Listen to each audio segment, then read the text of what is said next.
નમસ્કાર મિત્રો, રાજકોટ મિરરના આંગણે આપ સર્વેનું હાર્દિક સ્વાગત છે. સ્થાનિક સ્વરાજ્યની ચૂંટણી આવતીકાલે સવારના 7 વાગ્યે તેનું મતદાન શરૂ થઈ જશે. આપણે દરેક જિલ્લા પંચાયત હોય, મહાનગરપાલિકા હોય, તાલુકા પંચાયત હોય, નગરપાલિકા હોય, તેના ઉપર આપણે ઘણી ખરી ચર્ચા કરી, પરંતુ આજે આપણે જે ચર્ચા કરવી છે તે માત્ર ગોંડલની. ત્યારે કહી શકાય કે ગોંડલના એવા તેજાબી વક્તા અને કહી શકાય કે ગોંડલના ચાણક્ય કે જેઓ હાલ જિલ્લા ભાજપના ઉપાધ્યક્ષ અને કહી શકાય કે ગોંડલ નાગરિક બેંકના એમડી છે પ્રફુલભાઈ ટોળિયા, તેના આપણી સાથે હાલ જોડાઈ ગયા છે. પ્રફુલભાઈ, આપનો ખૂબ ખૂબ આભાર. આભાર ત્રિવેદીભાઈ, ખૂબ ખૂબ આભાર. પ્રફુલભાઈ, સર્વપ્રથમ પ્રશ્ન તો એ કે જે આવતીકાલે સ્થાનિક સ્વરાજની જે ચૂંટણી છે એમાં ગોંડલની આપણે વાત કરીએ, it is like a hot pocket for the election, એમ બરોબર? શું માનો છો, શું સિનારીઓ જોવો છો આપ? સિનારીઓ સોશિયલ મીડિયા અને ન્યૂઝના માધ્યમથી આપ પાસે લગભગ આવી ગયો છે. ગોંડલ નગરપાલિકાની અમારી 44 સીટો, જે ગત વખતે પણ 100% પરિણામ સાથે અમારી પાસે 44 સીટો હતી. આ વખતે પણ કોંગ્રેસની એટલી દયનીય સ્થિતિ હતી કે ગયા વખતે અમારે 9 લોકો એવા હતા કે જેણે પરત ફોર્મ ખેંચી લીધા અને બિનહરીફ થયા. આ વખતે એવા અમારી પાસે 23 સભ્યો થયા કે જે બિનહરીફ, એટલે ગોંડલ નગરપાલિકા ઓલરેડી ભાજપની બની ગઈ છે. સામાન્યતઃ કોંગ્રેસ અને આપના ઉમેદવારો માટે એ લોકો ખૂબ ફર્યા. આપ પાર્ટીને તો ઉમેદવાર ન મળ્યા. કોંગ્રેસને ઉમેદવાર જેટલા મળ્યા એણે ખૂબ પ્રયત્ન કર્યો, પણ ઉમેદવાર ન મળ્યા એ આટલા આવી રીતે મળ્યા તો ખેંચાઈ ગયો એટલે ભઈ ગઈ. એટલે એનો ગુસ્સો પણ વ્યાજબી હોય કે છેલ્લા 2-3 વર્ષથી મહેનત કરતા હોય કે આપણે ભારતીય જનતા પાર્ટીને આમ કરશું તેમ કરશું, પાડી દેશું, અને આખિરકાર ઉમેદવારો ખેંચી લે, ગુસ્સો કરે, તો ગુસ્સો એણે જે તે વખતે તાલુકા પ્રાંત ઓફિસમાં વ્યક્ત પણ કર્યો અને અમે ત્યારે એને જવાબ પણ આપ્યો. એટલે નગરપાલિકા માટે કોઈ એવો વિષય નથી. હજી પણ જે ઉમેદવારો બાકી રહ્યા છે, જે લડે છે, બધા જ ઉમેદવારો 100% પરફોર્મન્સ, 100% પરફોર્મન્સ. એ ઉપરાંત બોલું તો 65% વોટ સાથે ભારતીય જનતા પાર્ટીનો દરેક ઉમેદવાર જીતશે. હવે વાત આવી આપણી તાલુકા પંચાયતની 22 સીટ અને જિલ્લા પંચાયતની 5 સીટ. ગત વખતે પણ 5-5 જિલ્લા પંચાયત ને 22-22 તાલુકા પંચાયત ભારતીય જનતા પાર્ટી પાસે હતી. આ વખતે પણ બધા જ ઉમેદવારો અમે એટલા બધા સર્ચ કરીને સિલેક્ટ કર્યા છે કે અમને કોઈ પણ પ્રકારનો ભય નથી કે કોઈ પણ ઉમેદવાર હારે. એના સર્ચ કરવા પણ મૂળ પણ તમારી સાથે મારા દિલની વાત કરું, બિલકુલ, કે લોકો સામાન્યતઃ લોકો રાજકારણથી દૂર જઈ રહ્યા છે અને એ એક પીડાદાયક મામલો છે કે અમે સારા માણસોને, કોઈ પણ પાર્ટી, અમે અમારા પૂરતી વાત સીમિત રાખીએ એ પણ વ્યાજબી નહીં ગણાય. દરેક પાર્ટીને સારા ઉમેદવાર શોધવા અઘરો વિષય થઈ ગયો છે. સારા ઉમેદવારોને તમે કહો કે તમારે લડવાનું છે તો એ સામાન્ય રીતે કહે છે કે અમને એમનાથી દૂર રાખો. હવે આ સ્થાનિક સ્વરાજ્ય કે કોઈ પણ સિસ્ટમ છે, એ સિસ્ટમ તો ફોલો કરવાની જ છે. તો પછી અમારે અમુક બાબતોમાં સમાધાન કરીને બધી પાર્ટીઓ ઉમેદવારો સિલેક્ટ કરવા પડે છે, એ સ્થિતિ છે. બિલકુલ, બિલકુલ. પરંતુ અમે અમારા સંબંધોનો ઉપયોગ કરી, ધારાસભ્યશ્રીના કામનો ઉપયોગ કરી, ભારતીય જનતા પાર્ટીના શાસનમાં જે વિકાસની વાત આવી એની વાત કરી, કેન્દ્ર સરકાર દ્વારા ઇન્ટરનેટ ક્ષેત્રે જે મોદી સાહેબ જે કામ, આ બધી જ બાબતો એમની સાથે શેર કરી અને અમે સારા ઉમેદવારો શોધ્યા છે. એટલે 100% પરિણામ સાથે અમારી તાલુકા અને જિલ્લા પંચાયતની તમામ સીટો, નહીં કે 1-2, પણ તમામ સીટો ભારતીય જનતા પાર્ટીમાં ગત વખતેની માફક અમે અને એ જીતશું. અને એના કારણે ભારતીય જનતા પાર્ટી જે કાંઈ કામો કર્યા છે એ સોશિયલ મીડિયા દ્વારા લોકો જાણે જ છે. હવે પ્રચાર કદાચ એવો થાય છે કે જાજુ સોશિયલ મીડિયા ઉપર જાય છે કે સોશિયલ મીડિયામાં લોકો વાત સાંભળે છે. ઘણીવાર એઆઈના માધ્યમથી આપના કોઈ ઉમેદવારો અથવા તો પાર્ટી ઘણીવાર ગલત ન્યૂઝ ફેલાવે છે, પણ સત્ય આખિરકાર સત્ય હોય છે. થોડું ઘણું પરેશાન ચોક્કસ થાય, પણ સત્ય આખિરકાર સત્ય હોય છે. એટલે જે ગ્રાઉન્ડ ઉપર જે ફીલ થયું છે ગોંડલમાં, ખાસ કરીને અમારા આપમાં જે બેન છેલ્લા 3 વર્ષથી જાતિવાદ જ્ઞાતિવાદ ભડકાવીને જે મહેનત કરે છે, પણ એને લોકો તક નહીં આપે. હું કામે નહીં આપે કે એ જે વાતો કરે છે એ વાતો બિલકુલ ખોટી છે. 2 દિવસ પહેલાં એણે ખેડૂતોની MSPથી જે ટેકાના ભાવથી મગફળી ખરીદાય છે એ બાબતે એણે થોડું એવું જૂઠવાણું ફેલાવ્યું કે ખેડૂતો બિચારા મારા રોતા મગફળી ભરી અને કેન્દ્રો ઉપર ગયા છે, કેન્દ્રો ઉપર ઓલા લોકોએ રિજેક્ટ કર્યા છે, રિજેક્ટ કર્યા એટલે મારો ખેડૂત રોતો માર્કેટિંગ યાર્ડમાં ગયો અને અહીંયા 700-800માં ખેડૂત રોતો વેચી અને ઘેરે પાછો આવ્યો. ખરેખર એવું નથી. આંકડા બોલે છે કે 35,000 લોકોએ નોંધણી કરાવી. સમગ્ર ગુજરાતમાં પહેલા નંબરે તાલુકો. લોકો 35,000 લોકોએ નોંધણી કરાવી, એમાં 34,600 લોકોએ તો ઓલરેડી મેં MSPના ભાવમાં નાખી દીધી. જે 400-500 ઓછા રહ્યા એ કેવા લોકો કે જેને શરત ચૂકતી થઈ ગયું, એમની પાસે થોડી ઘણી મગફળી નહોતી અથવા તો KYC નહોતા. આ વખતે મુખ્ય તરફ 200 લોકોને એવું છે. હું આના વિશે વધારે વાત એટલા માટે કરીશું કે મારી જામવાડી જૂથ સેવા સહકારી મંડળી પણ આમાં કાર્યરત છે. તો એવા લોકો હતા કે જે દાદાના નામે જમીન હતી અને એનું પછી બેંકમાં પૈસા આવતા તો KYC નહોતું. તો એ ઇફેક્ટને કારણે 200-250 લોકો એવા હતા કે એને ન ભરી શક્યા. પરંતુ 35,000માંથી 34,600 લોકો જો મગફળી નાખી શકતા હોય, ધેટ મીન્સ 100%, 98% કામ પૂર્ણ થયું છે. એટલે કોઈ એવો વિવાદ નથી. અને અમે આપના માધ્યમથી તો કહીએ છીએ, પણ અમે નાની નાની સભાઓમાં, ગોંડલ તાલુકાના ગામડાઓમાં સભાઓમાં કહીએ છીએ કે ભાઈ આમાં કોઈની મગફળી રિજેક્ટ થઈ હોય ને પાછી આવી ને સરકારે ન લીધી હોય તો કયો. આનંદની વાત તો એ પણ છે કે સરકારે સતત કામ કર્યું. સરકારે એ રીતે કામ કર્યું કે દાખલા તરીકે વરસાદ પડ્યો એટલે અમુક ખેડૂતના પાથરા પલળી ગયા. બિલકુલ. પાથરા પલળી ગયા એટલે સરકારે એમાં 10,000 કરોડની સહાય સાથે બધા ખેડૂતોને 44,000 કે એનાથી નીચેની રકમ બધાના ખેડૂતના ખાતામાં નાખી દીધી. હવે એક બાજુ આપણા પાથરા પલળી ગયા તો એવી આપણે કમ્પ્લેન કરી, બીજી બાજુ MSPની ખરીદી કરી. તો સરકાર તો ખેડૂત પ્રત્યે હંમેશા જાગૃત છે. એટલે આ લોકો આવા જૂઠાણા ફેલાવે છે. એ જૂઠાણાઓને લોકો હવે ઓળખી ગયા છે કે જેમ રાજકીય લોકો પોતાને એક આંદોલન સ્વરૂપમાં લઈ જાય, થોડાક ઊંચા થાય અને પછી પોતાનું સ્ટેજ ક્યાં ગોઠવવું, ભાજપમાં ગોઠવવું, કોંગ્રેસમાં ગોઠવવું, ક્યાં સ્ટેજ ગોઠવવું એ આગામી દિવસે નક્કી કરવા માટે શરૂઆત આવી બળુકી કરવા જાય.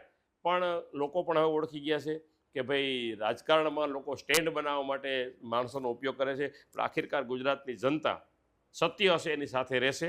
ભારતીય જનતા પાર્ટીના લોકોની યોજનાઓની વાત કરું ને તો અત્યારે હું 30, 35, 40 યોજના બોલી શકું કે ભાઈ 108થી વાત કરો, આયુષ્યમાન કાર્ડની વાત કરો, કિસાન સન્માન નિધિની વાત કરો, અતિવૃષ્ટિ અનાવૃષ્ટિમાં પેકેજની વાત કરો, એવી 100 કરતાં વધુ યોજનાઓથી વાત કરી શકું. પરંતુ અત્યારે એટલો બધો આપણી પાસે સમય નથી.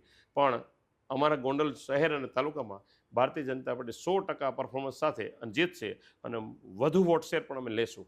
આમ આદમી પાર્ટી પણ જોર કરે છે. કોંગ્રેસને વિપક્ષ તરીકે હવે આમ આદમી પાર્ટી ગણતું નથી. આમ આદમી પાર્ટી એવું કહે છે કે ભાઈ કોંગ્રેસ છે એ ભાજપની બી ટીમ છે. પાછું એ જ રટન કોંગ્રેસ કરે છે કે ભાઈ આમ આદમી પાર્ટી છે એ ભાજપની બી ટીમ છે. ખરેખર વાસ્તવિકતા શું છે ને આપનું શું પ્રભુત્વ છે? કઈ રીતે હાલ કાર્ય ચાલે છે ગોંડલમાં? ભારતીય જનતા પાર્ટીને બી ટીમની જરૂર રિક્વાયરમેન્ટ જ નથી. એ બેના એકબીજા ઉપર આક્ષેપ નાખે છે. હવે ગોંડલમાં તો એવી સ્થિતિ થઈ છે કે શહેરમાં આપના કોઈએ ભીરા નથી. શહેરમાં આપના ખાલી 2 ઉમેદવાર જીડ્યા. ગ્રામ્ય વિસ્તારમાં કોંગ્રેસે છેલ્લે 12-13 સીટમાં ભરાવડાવી દીધા. એટલે શહેર ગ્રામ્ય વિસ્તારમાં એ લોકોના હિસાબ મુજબ ત્રિપાખીઓ જંગ છે. અમારા હિસાબ મુજબ તો ત્રિપાખીઓ નથી ને 2 પાંખીઓ નથી. અમારા માટે તો વન વે છે કે એ લોકો બધા 2નો વોટ શેર જોઉં ને ટોટલ તો 2નો વોટ શેર 22-23% અંદર સમેટાઈ જવાનો છે. પછી હવે કેટલા આમ આવે કેટલા એ 2 નક્કી કરવાનું છે. અમારો તો વિષય જ નથી. આપ પોતાનું સ્ટેન્ડ બનાવવા માટે મહેનત કરે છે. પણ જે તાજેતરમાં જે ઘટનાઓ બની આપણે જ જોયું કે 2 દી પહેલાં આપના જે ધુરંધરો હતા, ગોપાલભાઈ ઇટલિયાને જેમણે ટિકિટ અપાવી હતી એવા ભાઈ, નામ તો અત્યારે હું ભૂલી ગયો છું, એ સંસદ સભ્ય પણ ભારતીય જનતા પાર્ટીમાં પડી ગયા. અને એવો પણ કહે છે, કારણ કે એ અંદર હતા આપ પાર્ટીની અંદર દિલ્હીમાં, તો એવો અત્યારે જે વાત સાચી વાત સ્વીકારે છે કે ભાઈ કેજરીવાલજીએ ભ્રષ્ટાચાર લીકર કાંડમાં કેટલો કર્યો, સ્કૂલોના નવામાં કેટલો કાંડો, આ બધે એ લોકો પણ બોલવા માંડ્યા છે. એટલે હવે તો અત્યારે વાક દેખા લોકો એવું બી બોલે કે ભાજપમાં આવ્યા પછી આમ થયું તેમ થયું. પાર્ટીમાં આમથી આમ ફરતા જ હોય છે હંમેશા. એમાં એ કોઈ નવીની વાત નથી. પરંતુ તાજેતરમાં જે આપ પાર્ટીનું સ્ટેન્ડ દિન પ્રતિદિન ઘટી રહ્યું છે. વિસાવદરમાં પણ આ લોકો ગામડે બોલે વિસાવદવાળી થાય, પણ વિસાવદરમાં વિસ્તારમાં જઈ અને તમે અન્ય જિલ્લા સાથે સરખાવો તો ખરા કે તમે હજી કેટલા પછાત છો. કારણ કે એ સતત હામા પૂરે છે. પહેલાં ગુજરાતમાં શાસન ભારતીય જનતા પાર્ટીનું હોય, કેન્દ્રમાં શાસન ભારતીય જનતા પાર્ટી હોય, અને વિસાવદરના લોકો કાં કોંગ્રેસ જીતાડે કાં આપ જીતાડે. એટલે સામાન્યતઃ થોડા વિકાસમાં એને અડગોળતા પડે છે. આજે વિસાવદર તાલુકો, અમને તો વિસાવદરની જનતા પ્રત્યે પણ એવું થાય કે ભાઈ તમે થોડુંક તમારું પોતાનું હિત જોવો. કોઈ કોંગ્રેસવાળો કે કોઈ ભાજપવાળો કે કોઈ આપવાળો તમારા મોઢામાં નથી નાખી જવાનું. એ તો આપણું આપણે જાતે જ કરવાનું છે. પરંતુ તમે લોકો તમારા પોતાનું ભવિષ્ય જુઓ. અને જે બાજુ પવન છે એ બાજુ ઘોડી માંડીએ તો ગોતું ન થાય. તો હવે આપણે હામાપુરે ચાલીએ તો સામાન્યતા થોડી ઘણી અગવડતા પડવાની જ છે. પણ જે રીતે આદરણીય નરેન્દ્રભાઈ મોદી કે જેઓએ સંઘના પ્રચારક તરીકે ગામડાઓમાં નાના નાના પછાત વિસ્તારોમાંથી પ્રવાસ કરીને જે અત્યારે પ્રધાનમંત્રીની ખુરશી સુધી પહોંચ્યા છે, એ યોજના જેટલી ઇઝીલી સમજી શકે એટલી યોજના એટલે લોકોના દુઃખ અન્ય કોઈ ન સમજી શકે. એ તેઓ સતત પ્રયત્નશીલ છે કે વંચિતોના અને પીડિતોના વિકાસ માટે મારે શું કરવું. એના માટે આરોગ્ય ક્ષેત્ર હોય, શિક્ષણ ક્ષેત્ર હોય, રસ્તા હોય, રોજગારીનો વિભાગ હોય, દરેક વિભાગમાં 2004થી ગુજરાતમાં, 2002થી ગુજરાતમાં અને 2014થી ભારતમાં 24 કલાક વીજળીનો વિચાર આવવો ને એ મોટી મોટી વાત ઘટના છે. સૌની યોજનામાં પાણી દ્વારા ડેમો ભરાય ને એ મોટી ઘટના છે. જ્યારે આજથી 2002માં જ્યારે નરેન્દ્રભાઈ આવ્યા અને સૌની યોજનાનું આપણે પાણીથી ડેમો ભરશું તો એક કાર્યકર તરીકે પણ અમને માઇકમાં બોલતા બોલતા ડર લાગતો હતો કે ભાઈ કંઈ પાઇપલાઇનથી 115 ડેમ ભરાય. તો અમે પણ બીતા બોલતા હતા, પણ અમે બધાએ જોયું કે ના, 115 ડેમો પૈકી ઘણા ડેમો અત્યારે ભરાઈ ગયા છે અને સૌરાષ્ટ્રની નદીઓમાં આજે પણ પાણી વહે છે. આપણે જ્યારે કાળા ઉનાળામાં અત્યારે 43 ડિગ્રી આજે હતું, 43 ડિગ્રીમાં પણ પાણી વહે છે. તો બધાએ જોયું કે એમની પાસે જે વિઝન છે ને અન્ય કોઈ લોકો પાસે નથી. એટલે તમામ લોકો જેઓને આયુષ્યમાન કાર્ડનો ખબર છે, જેણે લાભ લીધો છે, હું તમને એક મોટી વાત કરું. ગઈ વિધાનસભામાં અમારી પાસે લિસ્ટ આવ્યું કે 27,000 લોકોએ આયુષ્યમાન કાર્ડનો, ત્યારે મા વાત્સલ્ય કાર્ડ હતું, મા વાત્સલ્ય કાર્ડ અને આયુષ્યમાન કાર્ડનો લાભ લીધો છે. હવે તમે વિચાર કરો કે એક વ્યક્તિ પોતાના કાર્ડ ઉપર 10 લાખ રૂપિયા સુધીનું જો પોતાના શરીર માટે સારવાર કરાવી શકતો હોય, સગો ભાઈ 25,000 રૂપિયાનું આપે. હો ભાઈ, 2 કેળા ને 2 સફરજન લઈને આવે ખાલી. તો આ સરકાર જો વોકાડ અને સ્ટર્લિંગ હોસ્પિટલ જેવામાં તમારી સારવાર કરાવી શકતી હોય મફતમાં, તો એને લોકો ન ભૂલે. 27,000 લોકોને જ્યારે સારવાર મળી હોય ને, એને ભારતીય જનતા પાર્ટીના કાર્યકરે એનું ઘર ખખડાવવા જવાની જરૂર ન હોય. એ ભારતીય જનતા પાર્ટીને જ મત આપે, એમાં એને કહેવાનું ન હોય, કારણ કે આટલી બધું એને સહાય મળી છે. એટલે વિશેષ કંઈ નહીં કહેતા, ભારતીય જનતા પાર્ટી આગામી દિવસે 100% પરફોર્મન્સ કરવાની છે. પ્રફુલ્લભાઈ, અંતિમ પ્રશ્ન મારે પૂછવો છે સમયની પાબંદી છે માટે. આપે કીધું કે વન વે ભાજપ ગોંડલમાં જીતી જશે, બરોબર, 68 થી 70% જેટલો વોટ શેરની પણ આપણે વાત કરી. મારો અંતિમ પ્રશ્ન એ છે કે ગોંડલમાં હવે એવા કયા કામો કરવાની જરૂરિયાત છે કે જે નવી ચૂંટાયેલી જે બોડી જે આવશે તે એના માટે પ્રાયોરિટી હોય? યસ, સૌપ્રથમ ગોંડલ નગરપાલિકાની વાત કરીએ. ગોંડલ નગરપાલિકામાં અમે વિકાસમાં લગભગ 98% રોડો બધું બનાવી નાખ્યું છે, એટલે એ કોઈ સમસ્યા નથી. ગત વખતે ચૂંટણીમાં અમે વચનો આપ્યા હતા કે તમને અમે એકાત્રા 2 દિવસે પાણી આપશું. ત્યારે અમારી પાસે ઠામ ઓછા હતા. ઠામ એટલે કે સ્ટોરેજ ટેન્ક નહીં. તો એ સ્ટોરેજ ટેન્ક અમે અત્યારે બાલાશ્રમમાં, જૂની બાલાશ્રમ પાસે પણ એક નવી બનાવી, સ્મશાન પાસે પણ નવી બનાવી, અને 7 ટાંકી તો અમારી હતી. એટલે ઠામ પણ પૂર્ણ થઈ ગયા ને અત્યારે અમે ઓલરેડી એકાત્રા 2 દિવસે પાણી આજે પણ ગોંડલની જનતાને મળી રહ્યું છે. અને પાણી સૌની યોજના અંતર્ગત વેરી ડેમમાં અમારા ધારાસભ્ય કાળા ઉનાળે હમણાં જ છલકાવી દીધું. એટલે પાણીની સમસ્યા પૂરી થઈ ગઈ છે, રોડ રસ્તાની પૂરી થઈ ગઈ છે. હવે અમારા એજન્ડા આગામી દિવસોમાં બ્યુટિફિકેશનનો છે કે ગોંડલ શહેરમાં અત્યારે અમે એક આઇકોનિક રોડ અમે વછેરાના વાડા વિસ્તારમાં લીધો છે અને લોકો બધા જોવે જ છે. તો બ્યુટિફિકેશન તરફ પણ ગતિ કરીએ છીએ. તેમજ આગામી દિવસોમાં થોડો ઘણી અમારી સમસ્યા સેનિટેશનની ચોક્કસ છે, પણ સેનિટેશનનું કામ લોકો પાસેથી કર્મચારીઓ પાસે કરાવવું એ આપ સૌ જાણો છો કે આજની તારીખે અઘરું પડે છે. તો એના માટે પણ અમે જાગૃત રહીશું. સેનિટેશનના કામમાં અમે ક્યાંય ઊણા ન ઉતરીએ.